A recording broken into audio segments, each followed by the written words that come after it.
Goedendag iedereen te Hulst. Ik sta hier aan de voormalige spoorlijn Sint-Niklaas-Hulst.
zo dan het tweede gedeelte hier, de Klinkse bossen. Dat blijft een problematisch onderwerp.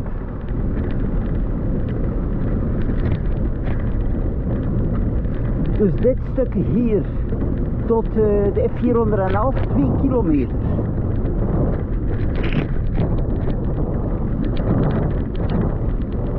Als men dit stuk nog in orde kan brengen, zoals ja, de F411 of de andere kant, dan is dan de volledige verbindingsroute.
Bijzonder slecht, wij met de gewone stadsfiets niet normaal door, krijgen beschadiging. Het is ook wel wat gevaarlijk, er zijn gleuven, een onregelmatige ondergrond.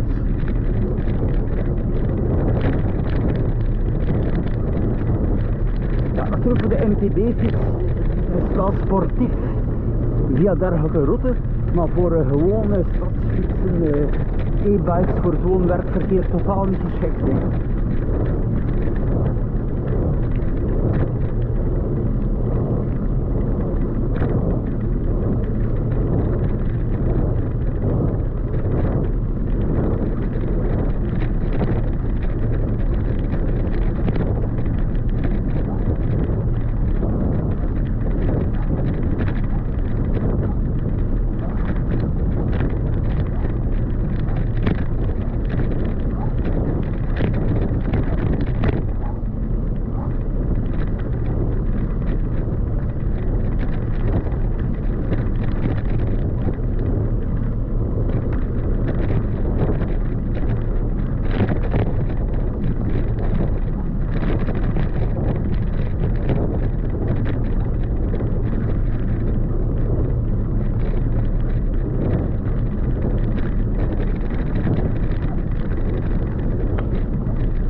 Welkom in Oost-Vlaanderen, België.